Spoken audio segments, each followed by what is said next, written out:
Good morning to everyone. Now here we will start basics in organic chemistry, the fundamentals, organic chemistry.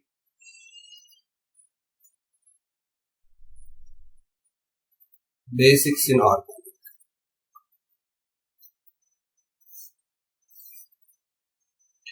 First of all, what is organic chemistry? What it deals? Generally, organic chemistry can deals with carbon compounds. Mostly, if you see organic compound, they are carbon containing compounds.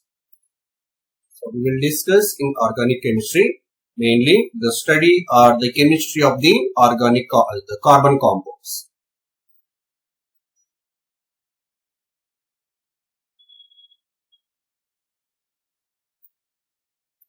It deals with the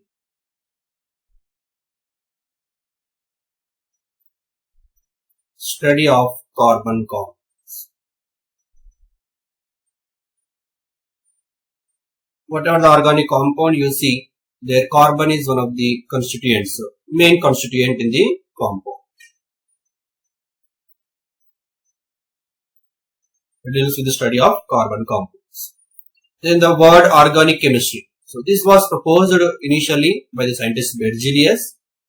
He gave the name organic chemistry.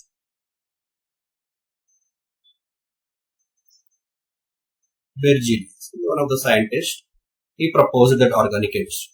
According to Berzelius, he proposed one theory, vital force theory. According to vital force theory, organic compounds. What are the organic compounds means? The compounds which derived from the living things, they are called organic, and which derived from the non-living things, we can call them as inorganic. According to Berzelius, he proposed one theory, vital force theory.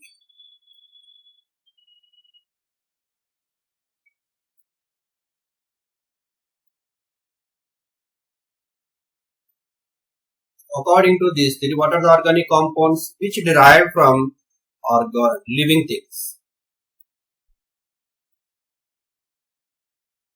The compounds which derive from living.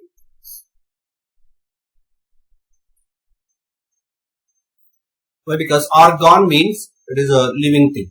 That is why organic chemistry means the chemistry of the compounds which derive from the living things. That was proposed initially by the scientist Berzelius. But later on, it was no longer valid, the vital force theory. Why? Because one of the scientists, the famous scientist, we can call him as the father of organic chemistry also, is Euler.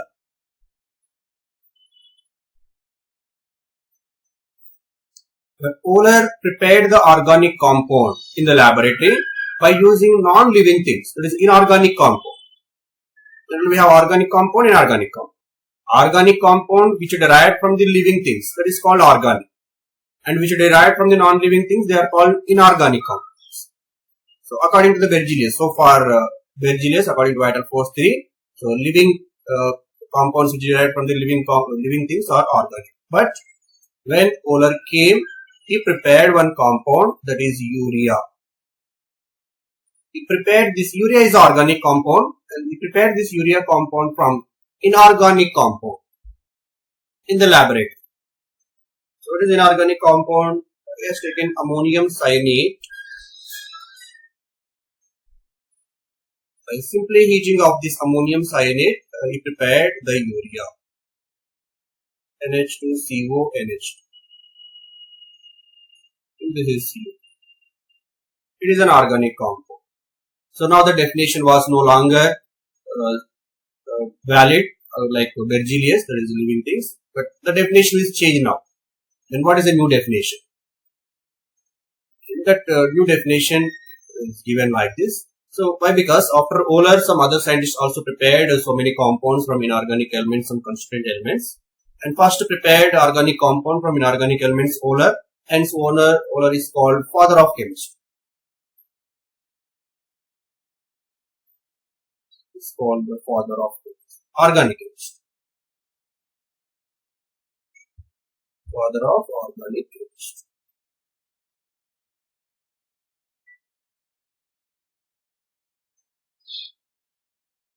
Afterwards, some other scientists like Kolbe, he prepared acetic acid. Kolbe prepared acetic acid.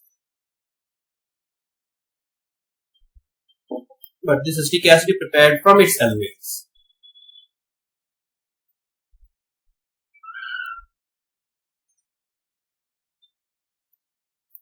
And then after Berthollet prepared the methane.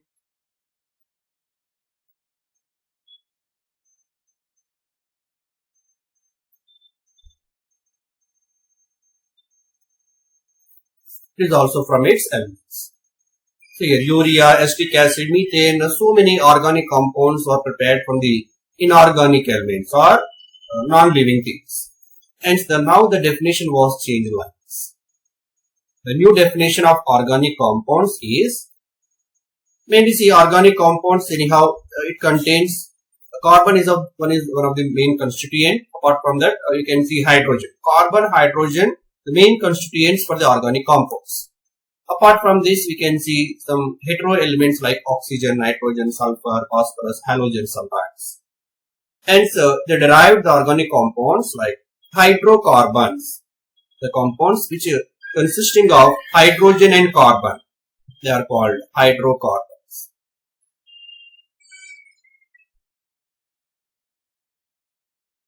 Hydrocarbons and their derivatives. Hydrocarbons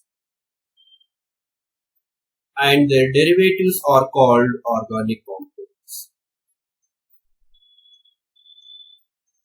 This is the definition for the new definition for the Sir, once can you scroll up, sir? Right? It's hydrocarbons and their derivatives. What are the hydrocarbons? Hydrocarbon means the compounds which consisting mainly carbon and hydrogen, and they are called hydrocarbons. And derivatives means hydrocarbon derivatives. Here mainly carbon hydrogen containing compounds. We have the two types here, hydrocarbons based on the bonding between carbon and hydrogen, carbon and carbon. They are saturated hydrocarbons and unsaturated hydrocarbons. Saturated, unsaturated. Saturated means if carbon contains single bonds. If you observe in the given organic compound, all carbon-carbon single bonds, then we can say them as saturated hydrocarbons. Saturated hydrocarbons are mainly called alkanes. Alkanes are called saturated hydrocarbons. Unsaturated hydrocarbons. In these compounds, you can observe the multiple bonds between carbon and carbon, like carbon double bond carbon or carbon triple bond carbon. Alkene and alkyne. Carbon double bond carbon means they are called alkenes. And carbon triple bond carbon means they are alkynes. So these alkanes, alkenes, alkynes, these all collectively together we can call them as hydrocarbons. Why? Because mainly they contains carbon and hydrogen. Apart from this, we can see benzene also we can include in the hydrocarbon. Benzene also kind of unsaturated compound only, where C6H6, carbon, hydrogen and double bond with it. So these all are hydrocarbons. Then what are their derivatives? Derivatives of organic compounds. What is the meaning of derivatives of organic compound? If I take a basic saturated hydrocarbon, that is methane. This is a hydrocarbon methane. And from this, what I will do? I'll remove one hydrogen, and in place of hydrogen I'll add some halogen. Then I'll get methyl chloride. Similarly, if I take methane, if I replace the hydrogen with OH, then we'll get CH3OH.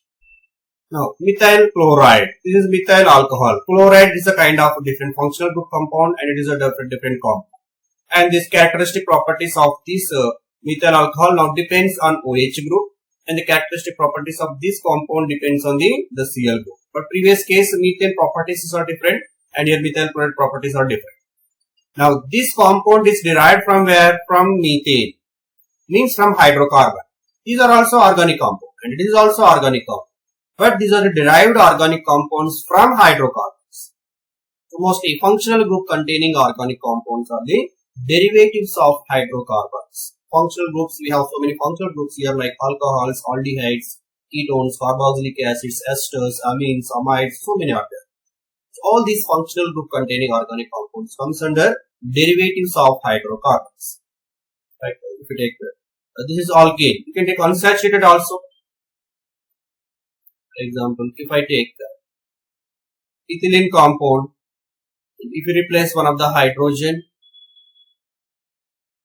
some group like CN, let me take here.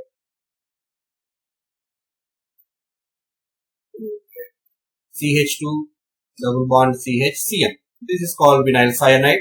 It is a cyanide compound. Again, this is a derivative of this hydrocarbon, simple hydrocarbon.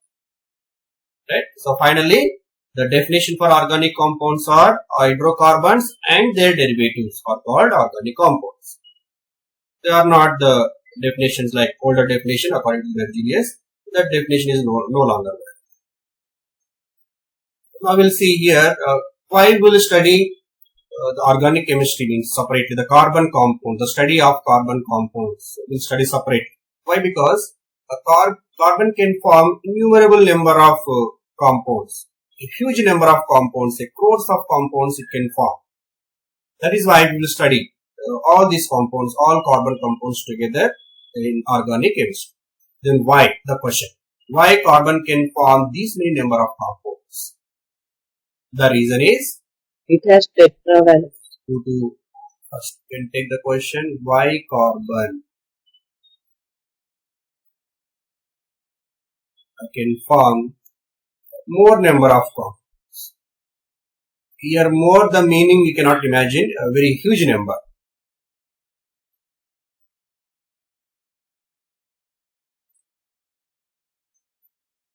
Well, because the reason, first one, carbon can show the tetravalency.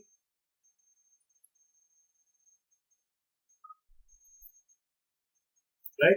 First one, tetravalency. And carbon can show the catenation property.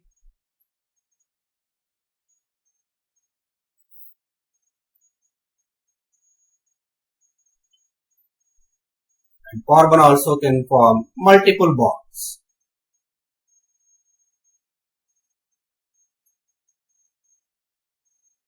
Multiple bond formation. So these are the main reasons, and it also shows the isomerism. Isomerism generally that is the nature of the covalent bond. That also we can say it shows the isomerism.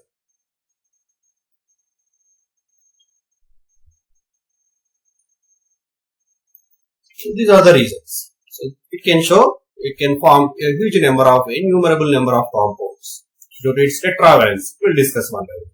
What is the meaning of tetravalence?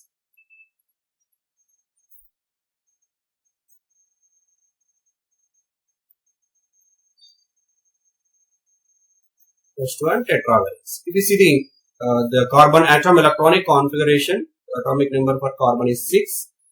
Its electronic configuration 1s2, 2s2, 2p2. You can write orbital electronic configuration.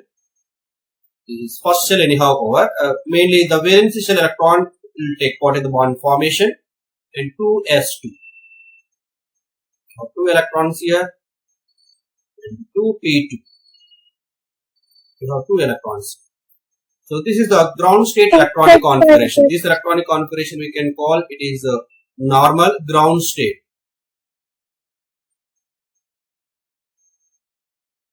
This is the ground state electronic configuration. But carbon we have in the p subshell. If you see one more vacant orbital is there. So one of the electron from 2s, it can jump into the 2p empty orbital, then the electronic configuration now will become like this.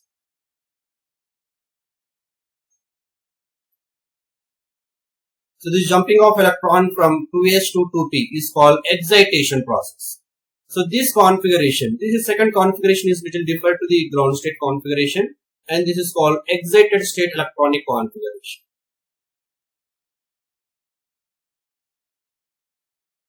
This is the excited state. Which excited state? Only one electron shifted. So it is called first excited state. So in first excited state, now carbon has 4 electrons. Now these 4 electrons can take part in bond formation. They can undergo the chemical bond formation. So it can form 4 bonds. The 4 bond formation we can call tetravalency. Valency nothing but what? Combining capacity. So it can form 4 bonds. So we can imagine each carbon atom can be surrounded by 4 other atoms. So it can form a huge number of bonds. So this is one of the reason, tetravalency. Second one, catenation property.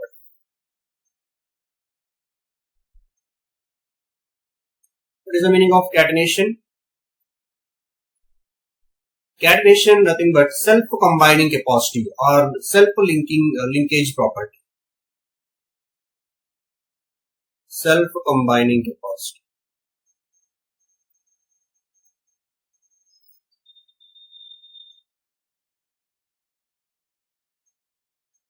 Or self-linkage property is called catenation. Means here carbon can combine with the same another carbon atom. And the chain, it may combine, this carbon also combine with another carbon. It may combine with another carbon. It may combine with another carbon. Like this. The chain may increase. So it will form almost 100 number of carbon atoms may be present in one single chain. And that is called catenation property, self-combining. Sometimes this carbon, it can form bond in this manner, in this direction, or in this direction, or in this direction. The chain can increase like this. Each carbon can form how many? 4 bonds. See, so many possibilities are there. You can create so many compounds here. Take a single carbon, you attach so many carbon atoms around it. That possibilities will increase. That is why it can form a huge number of compounds. Right? How? Let us take a single carbon. With a single carbon, one compound you can observe. And you write another carbon. Now another compound generated. You can modify with by adding another carbon. Again one compound generated. Again you modify with adding another carbon. Again you modify with adding another carbon. Like this, you take one organic compound, hydrocarbon, you modify it by adding or by replacing some of the hydrogens with some other carbon atoms or sometimes some other functional groups. So like that it can gives a huge number of compounds. That is a catenation. And the third one, due to the formation of multiple bond formation. Carbon can form multiple bond formation with itself and with other more electronegativity elements. Multiple bond means more than one bond.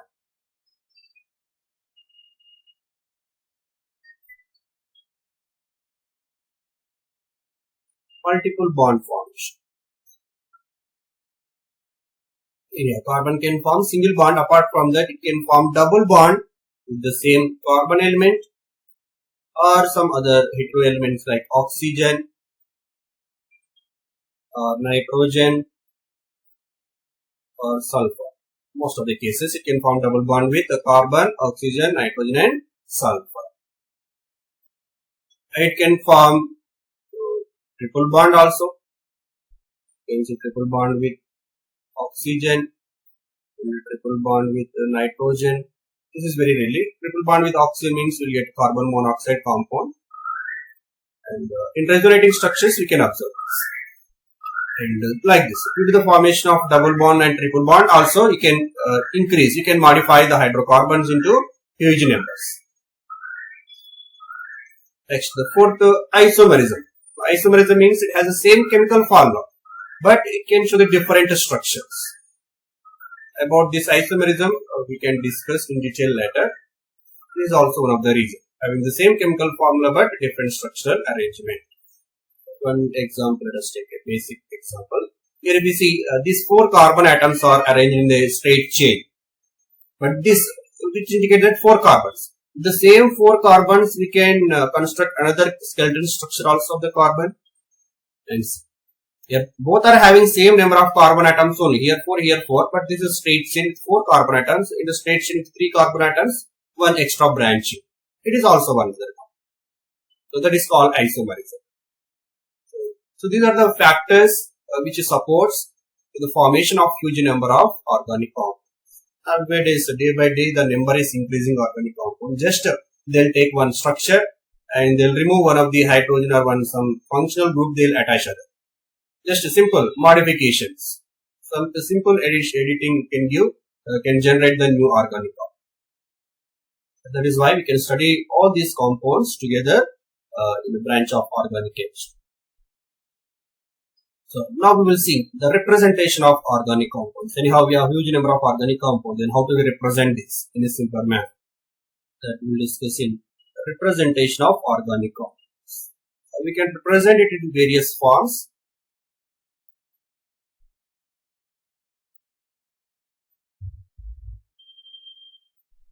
Representation of organic.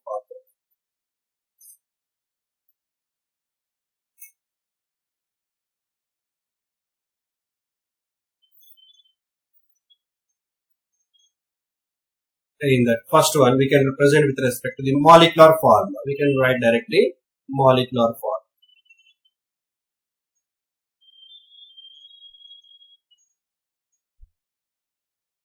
What is the meaning of molecular formula? For example, methane. How can we represent methane with respect to molecular formula? Means CH3. This is the methane molecule. Methane representation is what now? CH4. Molecular formula representation. If I ask benzene, how can we represent benzene in molecular formula? We can represent C6H6. Ethyl alcohol.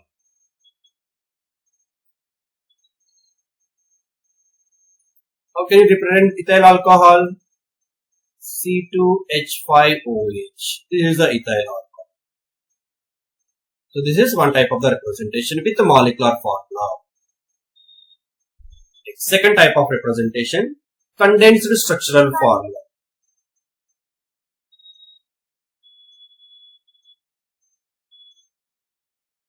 Instead of molecular formula, we'll take structural formula, but the structure with the condensed structural formula.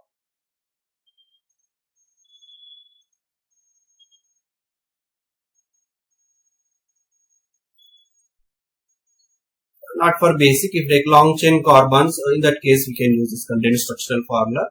If I take N-pentane for example. N-pentane molecular formula is C5H12. This is the molecular formula. But if you want to express this in the condensed structural formula, structural with condensed, then you have to write all carbons separately. CH3, CH2, CH2, CH2, CH. This is called condensed structural form. Or we can represent this sometimes in another manner with respect to single bonds, carbon-carbon bond, CH3, CH2, CH2, CH2, CH. So this is a representation of organic compound N-pentane, and this is called condensed structural formula. Or another way also we can represent this with the condensed formula, that is like further condensing CH3, and in between we have three identical CH2 groups are there, CH2, CH2, CH2. Here also you can see CH2, CH2, CH2. Then you can write CH3, CH2 taken thrice and again CH2.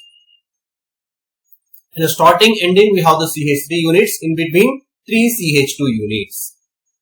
We can represent like this also. So all these are called condensed structural formulas. That is a kind of representation. And the third type, expanded or complete structural formula.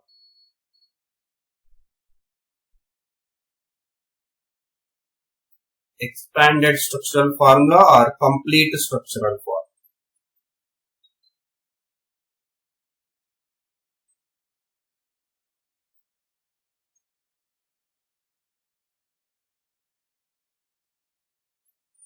So in case of expanded or complete structural formula, we have to write all bonds present in a given compound.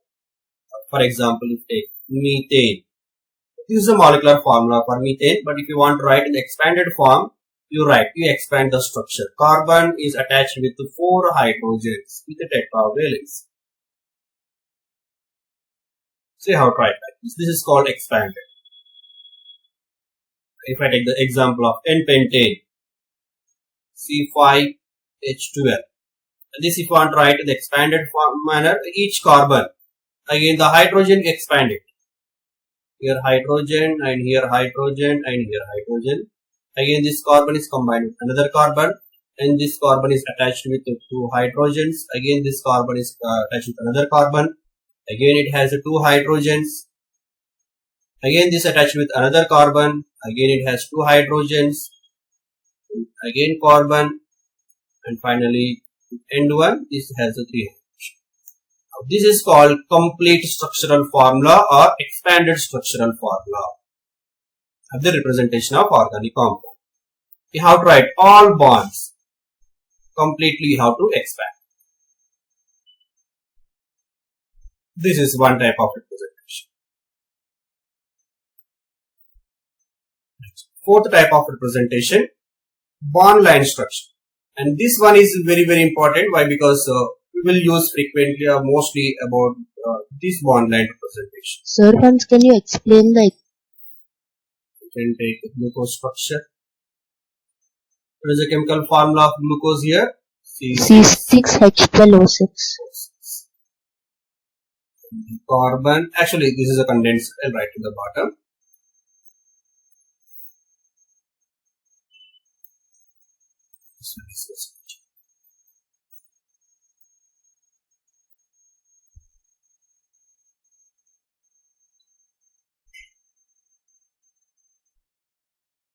The CH2OH,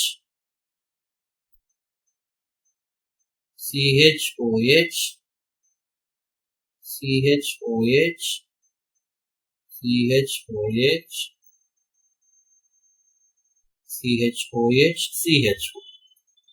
This is a condensed formula of glucose. And if you write the expanded manner, carbon, it is attached with oxygen, and oxygen, hydrogen, this is with the hydrogen and this is with the hydrogen. Next carbon attached with OH and here hydrogen and this carbon attached with OH, hydrogen, this carbon attached with OH, here is a hydrogen, OH, here hydrogen, and the carbon is having double bonded oxygen, hydrogen. This one is the expanded structure of glucose. You have to write all bonds separate. Understood? Now we will see the fourth type, bond line representation or bond line structure. This is very important. Bond line structure.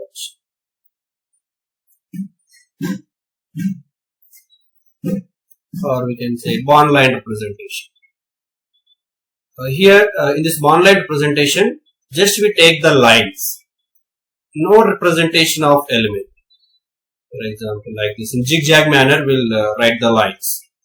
And what these lines indicates, and these lines indicate that at terminals we have the carbons, and this is one terminal and this is one terminal. And terminal indicates that we have the carbons there. And also the intersection points. If you see these two lines intersected here, this is a peak, and these two lines intersected here, this is a depth. Again, this is a peak and the depth. And this peak, depth, these are also carbons. These are also carbons. So this is a skeleton structure of the carbons. So we have to assume that in case of only simple line structure, at the terminals and the peaks and the depths are intersection points, they are having the carbons. Then after you have to assume that, and carbon is satisfied by its tetravalency. Carbon compulsory tetravalency satisfied and all. Means what? You have to satisfy the tetravalency of carbon by adding the equal number of hydrogen atoms only. If nothing represented means the carbon satisfied tetravalency by hydrogens only. Means what? This now terminal carbon and these two terminal carbons. How many bonds they are having? One bond only. One line indicates one bond. So to satisfy the tetravalency, it required 3 more bonds. And the 3 bonds are hydrogens. We have to assume that the remaining 3 bonds are hydrogens only. We will not represent here. We will not represent carbon, we will not represent hydrogen, but we assume ourselves. We have to assume that 3 hydrogens are there here, and here also 3 hydrogens are there.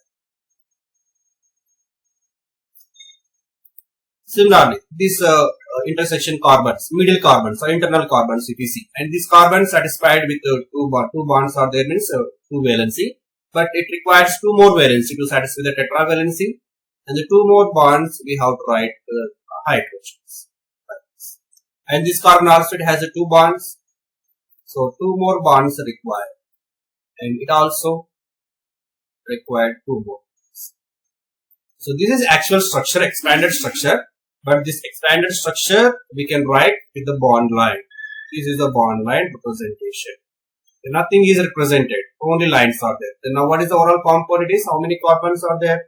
5 carbons. Actually it is an N-pentane. So if I write like these lines indicates that this compound is N-pentane. There is a bond line representation. Very easy representation. We can write the simpler manner instead of writing every time carbon, hydrogen, hydrogen, hydrogens, carbon, carbon. We can represent a simple line manner. But one point you should remember here, if other than carbon and hydrogen, if any hetero atom is present, then you have to represent the hetero atom. In case of only simple hydrocarbons, only the lines. But in case of derivatives of hydrocarbons, nothing but we will add some hetero atoms, then you have to represent the hetero atoms. You can see one example. Let me take butanol, N-butanol.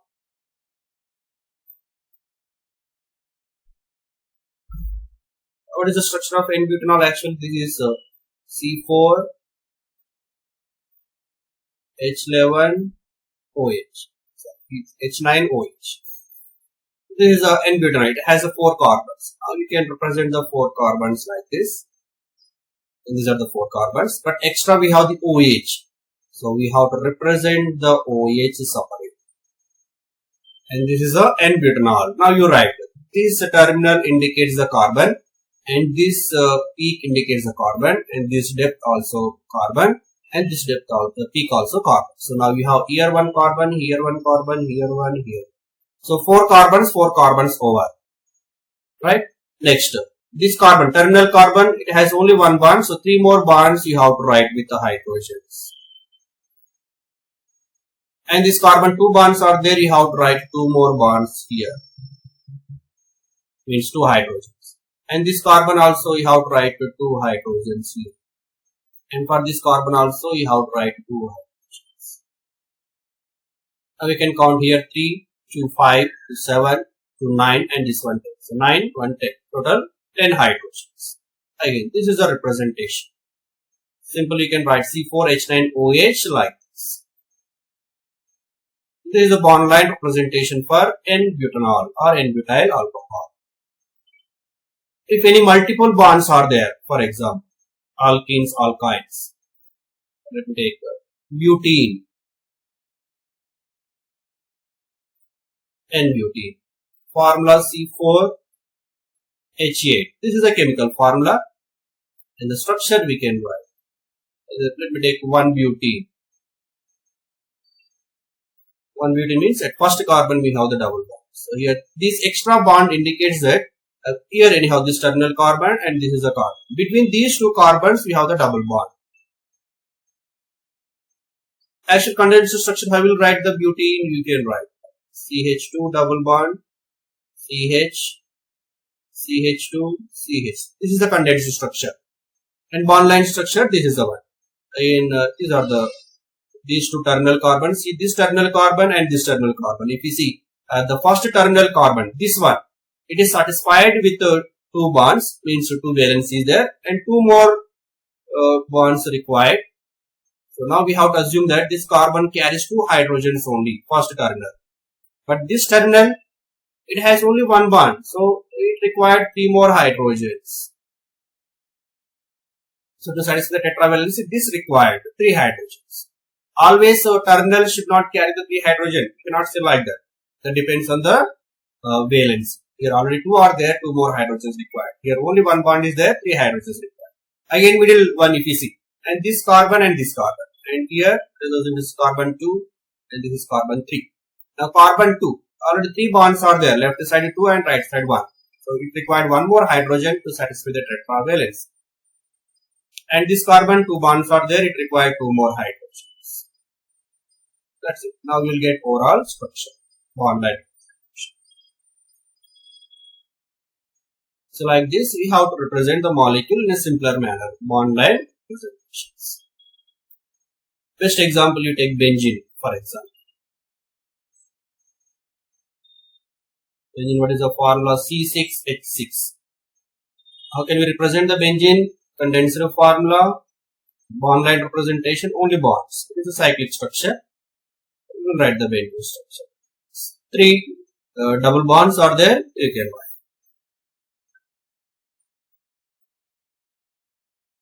Next, one more representation, last one, 3D representation.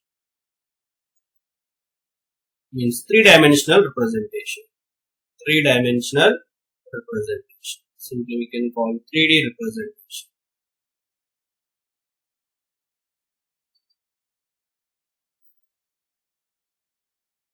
Then how can we represent a molecule in 3-dimensional? Actually, a carbon, due to the tetravalency having 4 bonds, it shows the geometry tetrahedral geometry. Atom A, B, C, D. These 4 atoms or these 4 bonds around this carbon, they will arrange in a tetrahedral manner. This is the tetrahedral geometry. Tetrahedral means it's a 3-dimensional geometry. We cannot imagine this 3-dimensional and the 2D. This is the tetrahedral 3D geometry. Then to represent the 3-dimensional on this 2-dimensional plane, anyhow this board is a 2-dimensional one. To represent this on the 2-dimensional, we have to take carbon on this plane. We will write the carbon plane. Anyhow, out of these 5 atoms, compulsorily 3 of the atoms should be present on the plane.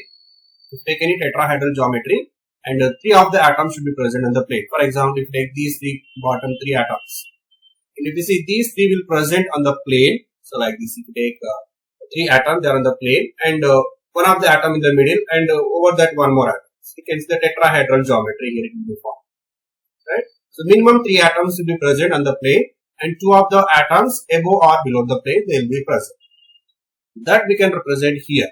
Let us assume here these 3 atoms, central carbon and bond A and bond B, they are present on the plane. Now the atoms which are present on the plane will represent with these normal lines, and these 2 bonds indicates that on the plane. And these 2 bonds present on the plane means is on this green board, and carbon A, D, they are present on the green board, and 2 of the atoms, so that is a B and C. So one should be present above the plane, that may be projected outward to this green board, and one is projected inside of that green board. So it means away. One is above and one is below this plane. So generally which are projected above the plane. Let us assume here B is projecting above and C is projecting outside, below the plane. Then the bond which is presented above will present with this thick line, and this is called wedge representation. And which is present below the plane, that will represent with these dash lines. Dash lines indicates that they are present below the plane, and this representation is called wedge representation. Wedge bond, and it indicates that this is above the plane. The plane ki paina, and this is the dash lines, and this dash line indicates that this is below the plane.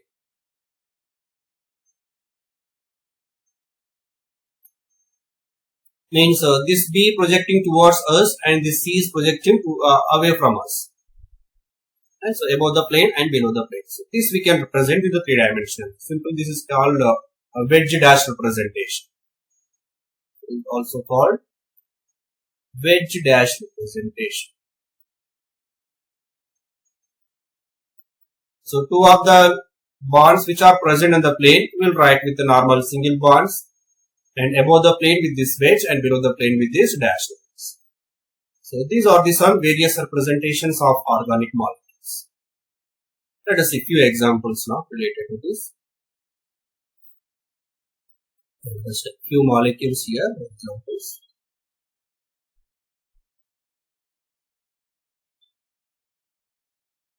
We take here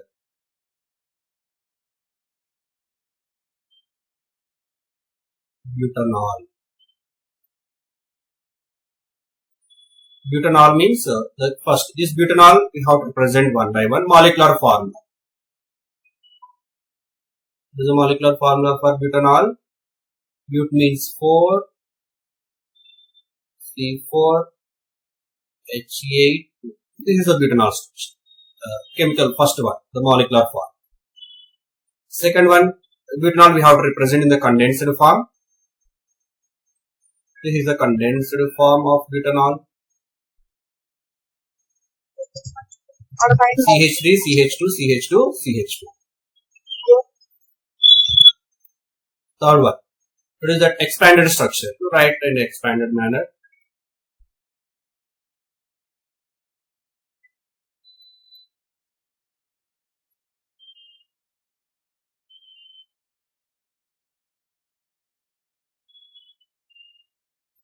This is the expanded structure for butanol. And fourth one, bond line structure. We have the 4 carbons. So you write the 2 line, 1 line indicates 2 carbon, and this is 2. Total 4 carbons. Here 1, 2, 3, 4 carbons over.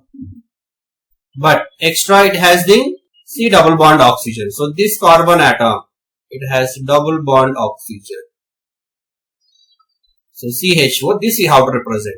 If it is a hetero atom, we have to represent compulsory. So this is bond line representation for butanol.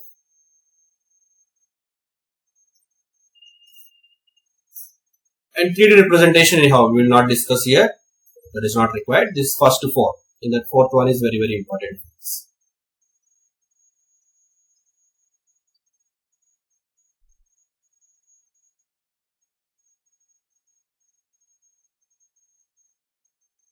Let me take one more example here.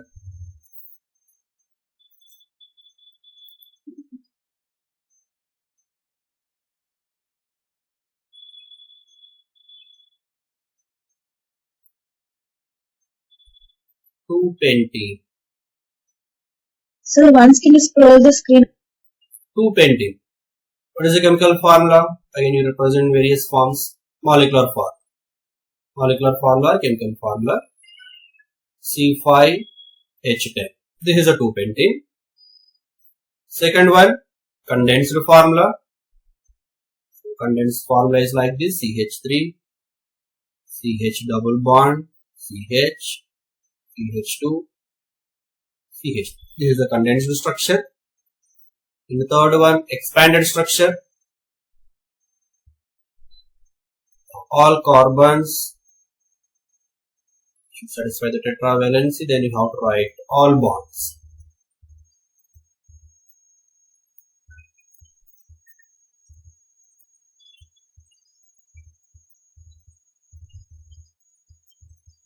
So this is an expanded structure or complete structure. And the fourth right, bond line 5 pentane means 5. So this is a bond line structure, but this middle carbon, second and third carbon, they are having double bond. So second carbon, third carbon, there is a double. This is a bond line representation.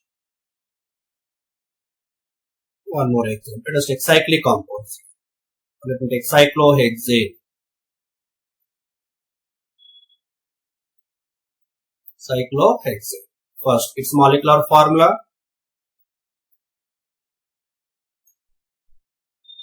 C6H12 is a molecular formula. Second one, the condensed structure. It is a cyclic form. In how to write this side? CH2, CH2, CH2, CH2, CH2, CH2.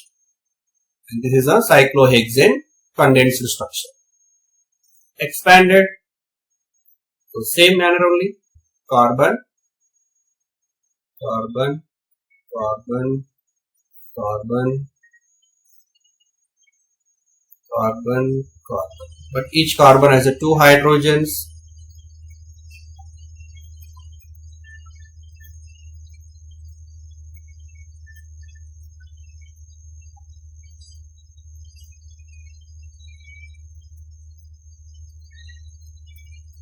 So this is a expanded structure. Fourth type, condensed. Just condensed means only carbon, no hydrogen, just the lines. This is the cyclohexane bond line representation of. See, a very simple manner. This to write this second structure, third structure, it will take time. It is a laborious also. But fourth one you can write very easily. Right? Very simple representation of cyclohexane. That is why mostly we will use this bond line representation for representing organic molecules.